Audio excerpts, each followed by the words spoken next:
Allô, bonjour tout le monde, bienvenue à un troisième épisode improvisé de la politique municipale autrement pendant la campagne 2025. Donc, j'ai déjà parlé avec Barbara Boutet, candidate à Saint-Alexis-des-Monts, ensuite Gaétan Ruet, ex-maire de Amqui, et là maintenant numéro 3 avec Rachel Fallman. Je le dis bien, Fallman? Oui, oui, c'est bien Oui. ça. Donc, qui est aussi candidate à la mairie de son village, comme moi. Et Saint-Zéphirin, ça, c'est pas loin de Nicolet, si je me trompe pas. Oui, en Drummondville puis Nicolet. Ah, et, euh, et voilà, et qui a aussi participé à créer un mouvement qui s'appelle Vent d'élus. Elle va pouvoir nous en parler aussi un petit peu. Donc voilà, sans plus tarder, bienvenue, Rachel. Tu veux-tu te présenter un peu à nous pour les gens qui ne te connaissent pas? Oui, donc bonjour, je m'appelle Rachel Fallman. Comme vous l'entendez peut-être dans ma voix, je suis anglophone. Très bon français en passant. Merci. Mais non, je suis née à Ottawa, donc j'ai eu un parcours un peu, je me suis promenée un peu dans la vie. J'ai vécu en France, d'où le fait que j'ai appris le français en bas âge. Et après ça, ben, j'étais entre Ottawa à Lyon en France. Après ça, j'ai voyagé un peu en Amérique du Sud, en Turquie, j'enseignais l'anglais. Et un heureux hasard de la vie a fait en sorte qu'on a découvert Saint-Zéphirin. Et moi puis mon conjoint, on pensait qu'on allait parcourir le monde toute notre vie, qu'on allait se déplacer sans cesse. Puis une fois qu'on a découvert Saint-Zéphirin, on a dit c'est fini, on s'installe, puis on part notre projet d'autosuffisance alimentaire. Donc on est vraiment, on a vraiment changé drastiquement de style de vie, mais on est tellement contents. Hmm. Donc c'est pour Parce ça. que vous avez une petite ferme, si je me trompe pas, hein? Oui, on a une petite ferme d'autosuffisance, donc on fait un peu de tout, mais à très petite échelle. OK. Puis c'est drôle parce que en s'écrivant, on s'est rendu compte que votre ferme est sur la rue Saint-Michel. Puis là, ça m'a fait sourire parce qu'ici aussi, la mairie est sur la rue Saint-Michel. Puis il y a une dame pendant la campagne qui m'a donné une petite carte de Saint-Michel. Fait que j'étais comme, OK, il y a quelque chose qui se passe. On était dû pour se croiser. Oui, exactement, exactement.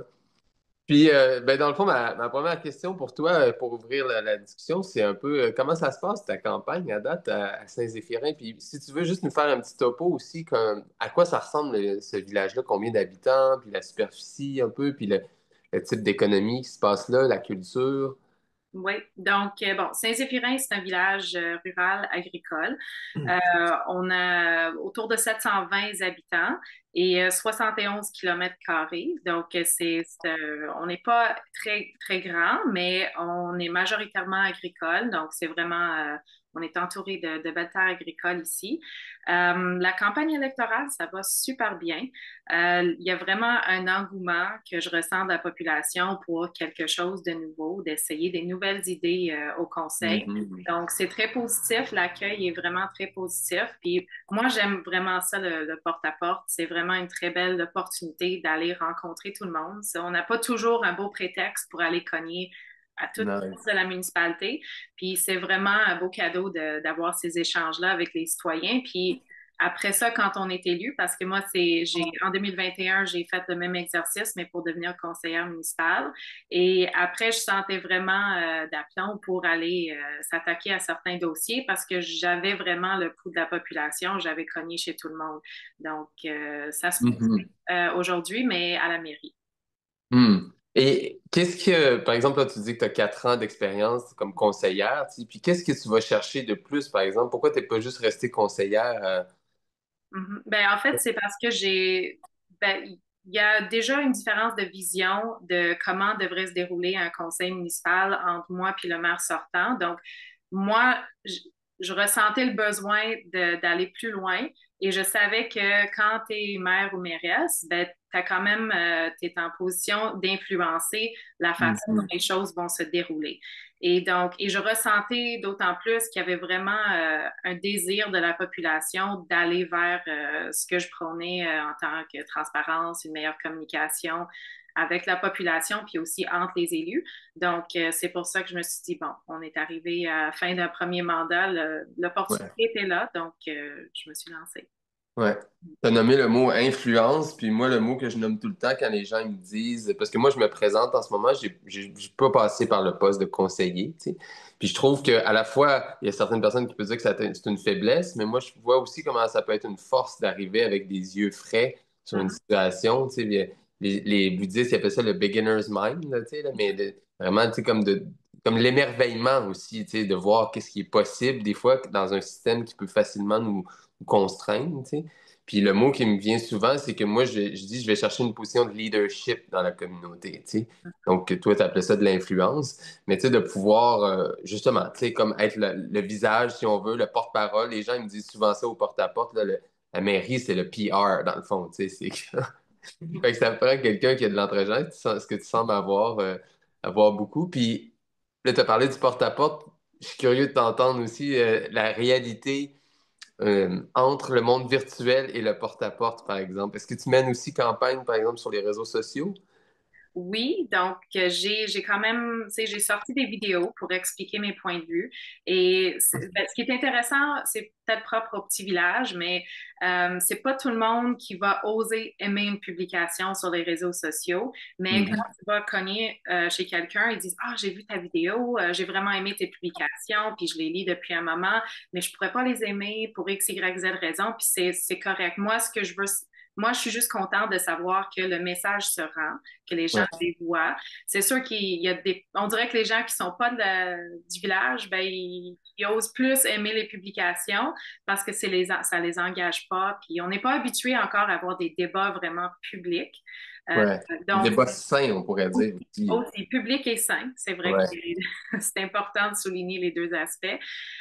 Mais on voit vraiment que le meilleur impact qu'on peut avoir, c'est vraiment en allant voir les gens en personne parce que c'est là où on a les Mhm. discussions franches et honnêtes et on peut vraiment tenter le pouls de la population. Ouais. Est-ce que parce que ici, bon, à Saint-Émilie-de-l'Énergie, environ 1800 habitants, puis tu Mhm. sais, le village a beaucoup changé pour de vrai, là, juste depuis les 15 ans où je suis là. Mais on sent encore quand même l'effet de, je dirais grégaire, mais l'effet de groupe, là, tu sais, là, comme les familles, par exemple. Comme il y a des gens qui me disent, ben, je voterai pas pour toi parce que, tu sais, moi, l'autre, je le connais, c'est mon cousin, ou tu sais, c'est comme. Est-ce que tu sens ça aussi un peu dans ton petit village, cet effet grégaire-là? Oui, mais de moins en moins. Parce que Hmm. en 2021, j'ai eu cette réponse à plusieurs portes, mais Ouais. avec le résultat des élections en 2021, où j'ai remporté plus de 80% des votes, je pense qu'il y en a plusieurs qui m'ont dit une chose puis qui ont fait l'autre, mais de Hmm. façon positive. Mais c'est vrai que c'est quelque chose qui traîne un peu dans la sphère municipale d'avoir ces familles-là, que ça fait Ouais. longtemps qu'ils sont là. Mais je pense que comme dans ton village, nous aussi, il y a beaucoup de nouvelles familles qui arrivent. Les vieilles familles qui prenaient, tu sais, qui étaient très nombreux dans le temps, ben, il y a de moins en moins de leurs enfants qui restent au village Mhm. aussi. Donc, c'est vraiment, ça change vraiment la dynamique. Puis on voit, je pense qu'il y a c'est pour ça aussi qu'on s'en va tranquillement vers une autre approche, une autre vision de la politique. Ouais. On va peut-être se rapprocher plus un peu justement du débat d'idées plutôt que tu sais, des jugements de valeur ou tu sais, justement de la polarisation. Tu sais. Moi, un mot qui revient souvent là, ces jours-ci, surtout sur les médias sociaux, c'est le dialogue. Tu sais. Parce que je vois comment il y a des gens qui, ah non, on t'aime pas, on n'aime pas tes idées, on se referme. Tu sais. Mais je me Mhm. dis, dans un petit village de 700 ou de 1800 habitants, c'est comme on peut pas fonctionner comme ça là, parce qu'il faut, à la limite, il faut avoir cette capacité-là de s'ouvrir aux idées des autres puis au dialogue, tu sais, même si des fois ça fait peur parce que c'est des nouvelles idées, parce que, tu sais, c'est ça, ça amène un vent de renouveau, un vent de changement. Puis, je pense qu'on se rejoint, Rachel, sur plusieurs de nos propositions puis sur nos visions de à quoi ressemblerait une municipalité, disons, innovante, puis de réouvrir les portes aux citoyens. Mais j'aimerais ça t'entendre te parler de transparence, entre autres, puis je sais qu'on se rejoint beaucoup sur la démocratie participative. C'est quoi ta vision à toi de ça, la transparence, démocratie participative? Donc, moi, mon rêve pour la municipalité, c'est que les séances du conseil, le bureau municipal, que ce soit des lieux que les gens ont le goût d'y aller, qui veulent Mhm. participer, qui ont hâte que ah, c'est le conseil municipal, puis là, je vais apporter mon point, je vais pouvoir m'exprimer, puis on va pouvoir débattre des idées. Donc, moi, ce que je veux essayer de faire, c'est créer cet engouement-là. C'est sûr que je bouscule beaucoup d'idées, puis la façon dont on fait les choses, ça n'a jamais été comme ça auparavant. Donc, on va vraiment comme changer les choses si je rentre à la mairie. Puis je pense que ça va, tu sais, d'y aller tranquillement, puis de créer cet engouement. C'est pas du jour au lendemain, je pense qu'on aura 50 personnes au conseil chaque mois, mais il faut avoir des objectifs pour y arriver. Donc, c'est pour ça que je propose, entre autres, aussi qu'on rende nos rencontres préparatoires publiques. Hmm. Dans la mesure que le sujet est d'intérêt public puis peut être discuté publiquement, parce qu'on s'entend que dans une municipalité, il y a toujours des dossiers qui doivent demeurer confidentiels, mais la grande majorité des dossiers peuvent être discutés publiquement. Donc, je veux rendre ces discussions-là publiques. Puis c'est pour plusieurs raisons. Je pense que c'est intéressant pour les citoyens de pouvoir venir entendre les différents points de vue des élus, puis de créer un lieu où le débat serait justement plus sain et que ce serait des idées et qui se confrontent et pas des personnes. Puis quand on a ces discussions-là publiquement, ben, ils ont plus tendance à demeurer plus sains dans les échanges. Mais aussi de permettre aux citoyens de participer avant la prise de décision, de lever la main puis de dire avez-vous pensé à tel aspect ou l'autre affaire? Puis parce que moi, je le vois quand on parle aux gens dans la municipalité, tout le monde est un expert de quelque chose ou de Mhm. plusieurs choses. Alors pourquoi on n'irait pas chercher cette expertise à chaque mois pour prendre des meilleures décisions? Ouais. Puis je trouve que les citoyens sont très animés par la possibilité de participer à la prise de décision, puis de pouvoir eux aussi avoir un certain influence sur les décisions. Parce que moi, Mhm. je veux pas qu'on prenne des décisions puis après qu'on les défende. J'aimerais que les décisions soient prises le plus possible ensemble avec la contribution de tous ceux qui veulent participer pour qu'ensuite, quand la décision est prise, ben oui, on va bien l'expliquer, mais ça va pas sortir de nulle part. Comme comment ça se fait que vous adoptez ce règlement? Ben non, ça fait des mois qu'on y travaille. Puis oui, Exact. je pense que le processus que je propose prend plus de temps auquel on est habitué, mais c'est quoi l'urgence? Parce que on passe plus de temps par la suite quand on n'explique pas nos décisions ou qu'on les prend pas avec tout Complètement. le monde pour essayer de les défendre ou de se rattraper parce que finalement, on a fait une erreur. Que Ouais. finalement, si on avait pris un peu plus de temps en amont, ben, finalement, après, ben, ça va être normal qu'on ait choisi d'emprunter telle voie ou l'autre parce que Ouais. ça va être compris puis décidé ensemble. Ça me fait penser un peu à tu sais, un des sujets, en tout cas, qui émerge peu, je trouve, là, mais tu sais, la présence de l'intelligence artificielle de plus en plus, tu sais. Puis je sais pas si vous en parlez un peu dans votre campagne, c'est pas vraiment de registre municipal, mais quand même, ça a un impact sur nos vies au même titre que les écrans, au même titre que... Bref. Mais quand on va sur l'intelligence artificielle, là, on peut le voir, son raisonnement, tu sais. Fait que moi, j'explique souvent aux gens, je dis, l'intelligence collective, c'est la même chose, là. Il faut qu'on s'entraîne. L'intelligence artificielle, elle s'entraîne tout le temps, elle. Donc, c'est pour ça qu'elle devient de plus en plus performante, de plus en plus efficace. Mais si on veut s'entraîner en communauté, ben, il faut qu'on entraîne notre intelligence collective aussi à avoir un raisonnement partagé. Puis à un moment donné, ben, l'efficacité va suivre aussi. Mais qu'est-ce que tu penses, toi, dans un contexte comme ça de démocratie participative, là, tu sais, je dis souvent démêler le rationnel et l'émotionnel. Mhm. Parce que souvent, l'émotionnel vient teinter et même hijacker, là, prendre en charge le rationnel. Est-ce que tu as cette expérience-là aussi dans des comités puis dans des... Oui, à un certain point, mais je pense que l'émotionnel, c'est quand même important parce Ouais, qu'il faut quand même se dire, ah, je ressens une émotion, c'est quoi, puis pourquoi je ressens cette émotion? Puis il faut utiliser nos émotions pour avoir ce débat rationnel. Puis dire, ben là, ça vient vraiment me chercher ce dossier parce que je trouve ça choquant que on laisserait pas les citoyens participer à la prise de décision ou ça peut être pour n'importe quel dossier, mais quand c'est sûr que si ça va trop loin, ben là, ça devient pas nécessairement, encore là, on parle d'avoir un débat d'idées puis un débat sain, mais je pense que, tu sais, en étant humain, on a toujours une émotion quelconque. ouais, Il faut juste être capable aussi de les identifier. Mais ouais, je pense que c'est pour revenir un peu sur l'aspect de la démocratie participative, puis mon approche, je pense que moi, j'ai constaté que la démocratie, souvent dans nos petits villages, s'est endormie. On dirait que ouais. les gens se sont juste habitués que ben, ça s'est toujours passé comme ça. C'est toujours le conseil qui décide. Puis moi, je vis ma vie, puis eux, ils vont faire leur affaire. Mais c'est de comme repartir la roue tranquillement pour dire non, vous pouvez participer, puis vous êtes des citoyens, on est tous des citoyens et des citoyennes, il faut qu'on participe ensemble, puis vous avez votre mot à dire. Puis ça fait 4 ans que j'encourage les citoyens à venir au conseil. Puis je leur dis, vous allez voir, là, quand vous allez venir nous parler, après ça, peut-être là, en ce moment, on ne voit pas les discussions à huis clos, mais après, ça se parle. Puis on se dit, ah, mais les citoyens nous ont apporté tel point. Donc, on voit que c'est possible que les citoyens puissent apporter leur point de vue puis avoir une influence sur les décisions qui sont prises au conseil. Mhm, ouais.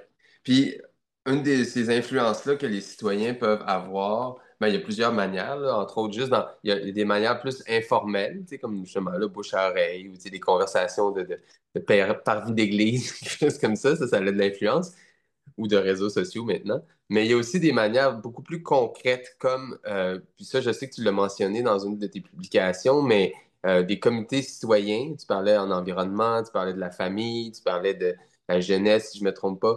Puis les budgets participatifs. Tu voudrais-tu nous parler un petit peu de ta vision ou ton expérience avec ces deux aspects-là de l'implication citoyenne? Ben, en fait, j'ai constaté dans les dernières années que ben, moi, depuis que je suis arrivée en poste, je suis arrivée un peu comme toi avec pas d'expérience au municipal, mais cette vision avec les yeux qui connaissaient pas tout l'engrenage municipal. Donc, j'étais comme là, on va y aller. Tu sais, t'as plus comme t'as le goût de tout faire, puis t'as cette énergie d'une personne qui arrive en poste, puis c'est bon parce qu'après, quand ça marche pas, tu vas aller chercher ailleurs, voir ce qui se passe ailleurs, puis trouver Exact. des solutions parce que souvent, on se fait dire, ben, c'est pas comme ça que ça fonctionne ici. Mais je dis, mais il me semble que j'ai vu que ça fonctionnait comme ça ailleurs. Donc, donc là, ça m'a permis d'aller voir, tu sais, qu'est-ce qui se passait ailleurs, comment ça se faisait ailleurs. Puis bon, j'ai constaté qu'il y a plein de municipalités qui font des budgets participatifs. Il y en a d'autres qui ont des comités, même leur CCU est très actif. Puis c'est pas juste quand il y a une dérogation mineure que le comité va se réunir. Ils vont se réunir régulièrement pour rester à l'affût des différents règlements puis des orientations gouvernementales pour voir comment est-ce qu'on peut améliorer la qualité de vie chez nous. Donc, Ouais. puis j'ai aussi vu, parce qu'il y avait des mouvements citoyens, on peut parler du dossier éolien, on voit qu'il y a des experts partout au Québec, des universitaires, des citoyens qui sont super allumés, ils ont des compétences, des connaissances super intéressantes et on devrait faire plus appel à ces gens-là parce que c'est des experts aussi qui passent des heures et des heures de leur vie à dénicher toute cette information hyper pertinente pour prendre des bonnes décisions. Puis on peut simplement les inviter à nous parler. Ouais. On peut encourager les citoyens qui font déjà ce travail, puis valoriser ce travail au niveau de la municipalité. Puis à chaque fois qu'on rend des choses publiques, ça permet aussi à l'autre personne dans l'autre municipalité qui se dit, il me semble qu'on peut faire mieux. Puis qu'est-ce qui se fait ailleurs? Puis c'est bien d'être un exemple pour justement Mm. partir la balle puis montrer que c'est possible. Ouais. Puis là, j'ai une question un peu à l'envers de la médaille par rapport à ça, parce que, tu sais, moi, je suis complètement d'accord avec tout ce que tu avances. Tu sais, je dis souvent, amener la lumière du soleil, c'est le meilleur désinfectant sur par exemple, de l'opacité ou, par exemple, même, tu sais, dans certaines municipalités, ça peut être de la collusion, même de la corruption, tu sais. Puis là, j'ai une question pour toi, tu sais, parce que, bon, tu es assez jeune quand même, une jeune femme, tu sais, qui se présente, puis là, qui veut faire les choses autrement et tout ça, puis qui se heurte un peu à certaines vieilles mentalités, certaines vieilles façons de faire. Puis on sait que, par exemple, la dynamique avec, par exemple, des entrepreneurs locaux, tu sais, qui ont des contrats avec la municipalité et tout ça. Je suis curieux de t'entendre là-dessus sur comment tu t'as géré à date et comment tu te vois gérer ça en tant que mairesse, mettons, future mairesse. Mhm. Ben, à date, j'ai pas eu trop à gérer ça parce que c'était pas quelque chose, tu sais, au niveau d'être conseillère municipale, on voyait les appels d'offres passer, puis après, tu sais, on les lançait ensemble en tant que conseil, mais de toute façon, c'est l'administration qui gère plus cet aspect-là. Par contre, Ouais, tu sais, on sait que quand on est maire ou mairesse, on a quand même un contact souvent plus direct puis fréquent avec la population, que ce soit des citoyens ou des entreprises. Donc, moi, c'est sûr que je mise beaucoup sur l'écoute, le dialogue puis la transparence. Puis c'est de s'assurer que si j'ai des discussions avec peu importe c'est qui, mais que ça soit l'information soit transmise aux autres élus pour qu'ils sachent c'est qu'est-ce qui se dit, qu'est-ce qui se passe, avec ouais, qui qu'on a affaire. Et après ça, ben, quand on se rend à prendre des décisions, ben, tout le monde va avoir eu accès à l'information.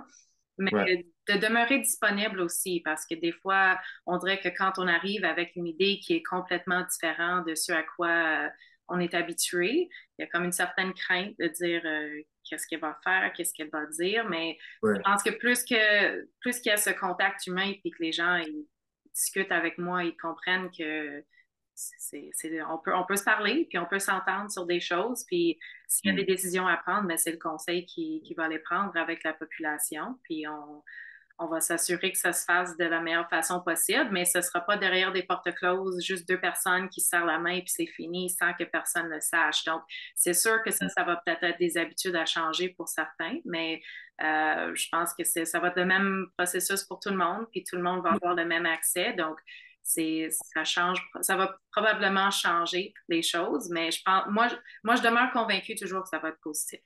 Euh, Ouais. mais il y a toujours le processus d'adaptation qui peut être difficile pour tout le monde. Mais s'il y a vraiment cette cohésion puis cette volonté de faire les choses ensemble puis de répondre aux craintes de tout le monde, je pense qu'on peut avancer vers la lumière, comme tu dis. Mm.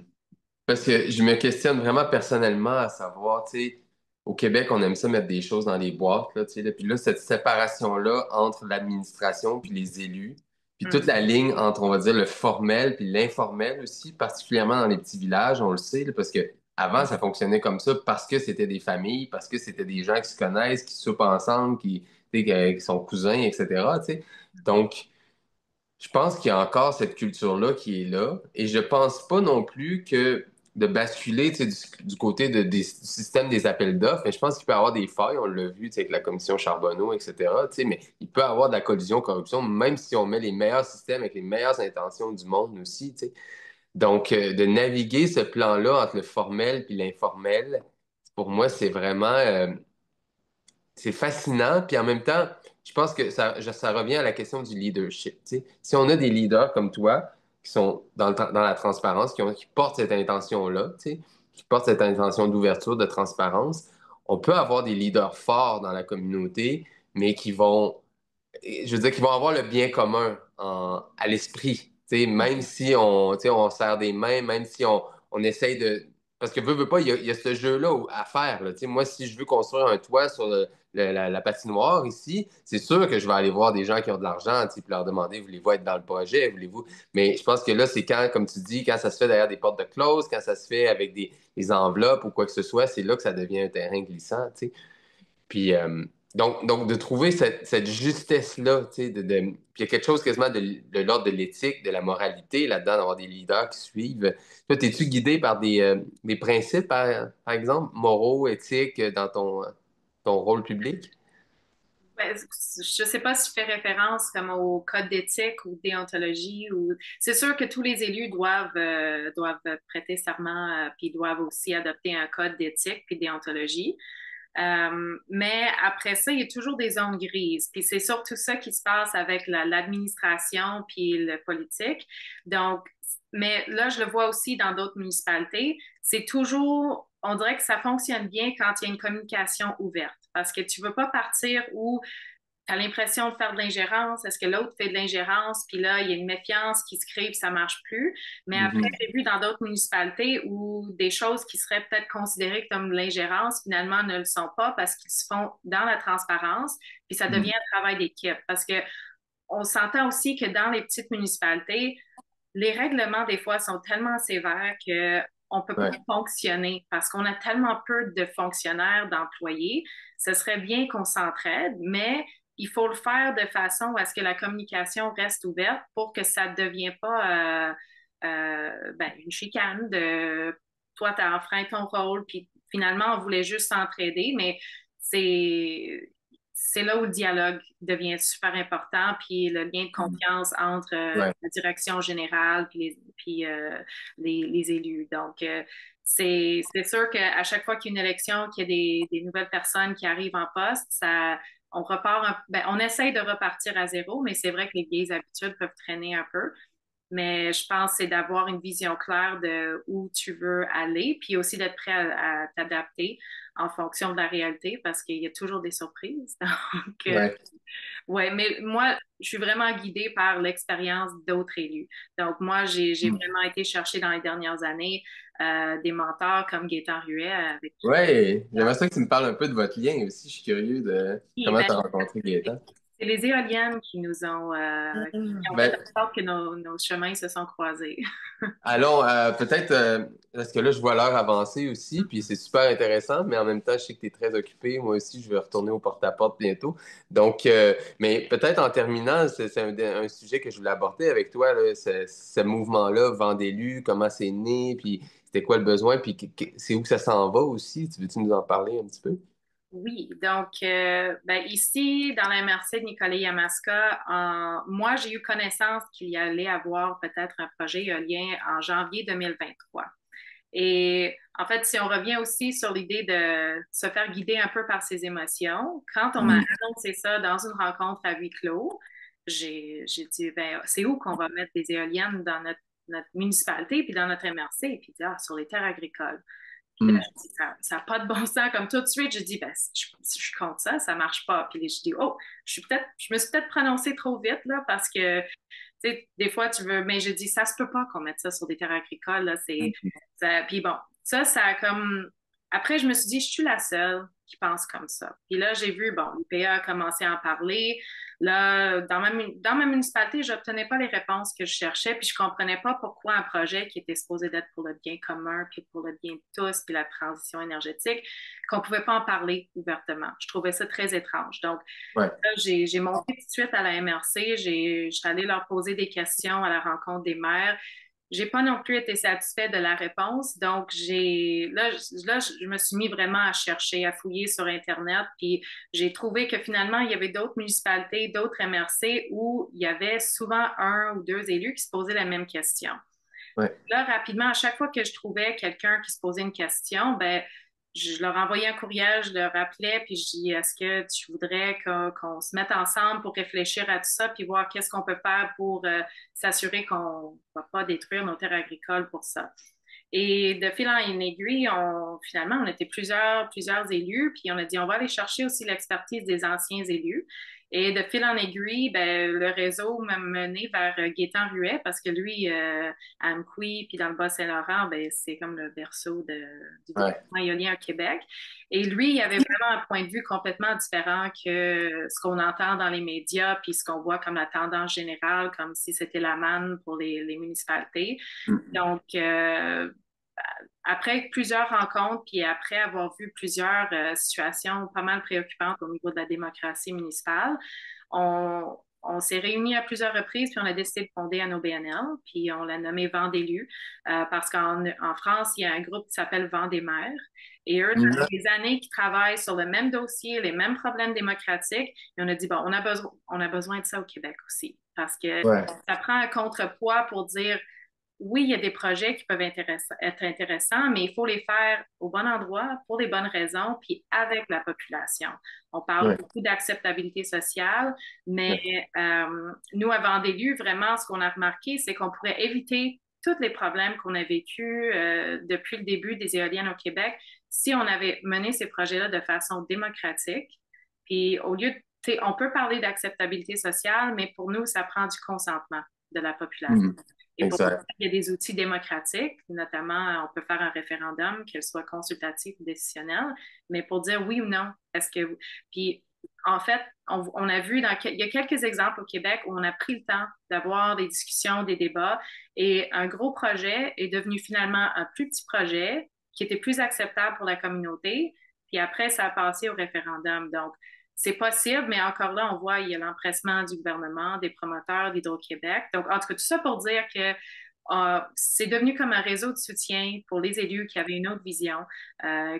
On est vraiment la démocratie municipale participative. Puis c'est comme ça que j'ai croisé Gaétan, puis que finalement, c'est devenu un de mes grands mentors au niveau politique. Ouais. Mm. Puis est-ce que c'est où que tu vois ce mouvement-là s'en aller? Est-ce que ça va être juste rester autour de l'éolien, puis c'est des grands projets, ou est-ce que tu vois vraiment comme se déployer aussi, un peu comme moi, j'envisage un mouvement citoyen, on va peut-être être appelé à travailler ensemble là-dessus? Ben, je pense que pour l'instant, le développement éolien, ça prend tellement de place au Québec. Il y a tellement Ouais. de risques pour la démocratie et nos terres agricoles au Québec, puis même les terres, les forêts, puis nos montées. Tous les secteurs sont visés finalement. Puis nous, on voit un gros risque là-dedans pour notre avenir collectif et pour le bien commun. Donc, pour l'instant, on est vraiment là-dedans. Mais en fait, à la base, notre mission, c'est de promouvoir et valoriser la démocratie municipale participative. Donc, ça s'appliquerait dans plein d'autres projets, mais on est né à cause des projets éoliens, puis on va poursuivre notre démarche là-dedans pour sensibiliser les élus puis la population. Mais c'est sûr que notre vision à long terme, c'est d'être présent euh, partout, dans tous les enjeux, parce que la démocratie, ben, ça nous affecte tous dans tous les sphères, Ouais, donc on a besoin de ça. super ça. Mais en tout cas, écoute, qu'est-ce qu'on souhaite pour le reste de la campagne? C'est déjà dimanche le vote par anticipation. Euh, Puis après ça, ben, une semaine, dans moins d'une semaine et demie, dans le fond, on va avoir les résultats. Donc, on te souhaite un bon succès là-dedans. Puis, Merci. sur quoi on se laisse, là, qu'est-ce qu'on te souhaite pour le reste de la campagne? Ben, encore de plus de lumière. Je pense que c'est toujours ça. Moi, je mise beaucoup sur le positif. Puis je pense que quand on donne du positif, on en reçoit aussi. Donc, on Mhm. lâche pas, puis on va mettre la lumière partout. Super. Ben, merci beaucoup pour ton temps, Rachel. C'est très précieux. Puis, écoute, le canal reste ouvert, entre nous de communication, qu'on soit élu ou pas, mais j'ai l'impression qu'on rame dans le même sens. Mhm. Oui, et merci beaucoup pour l'invitation. C'est très apprécié. Ça fait plaisir. Allez, pour toi bien. Bye. À plus.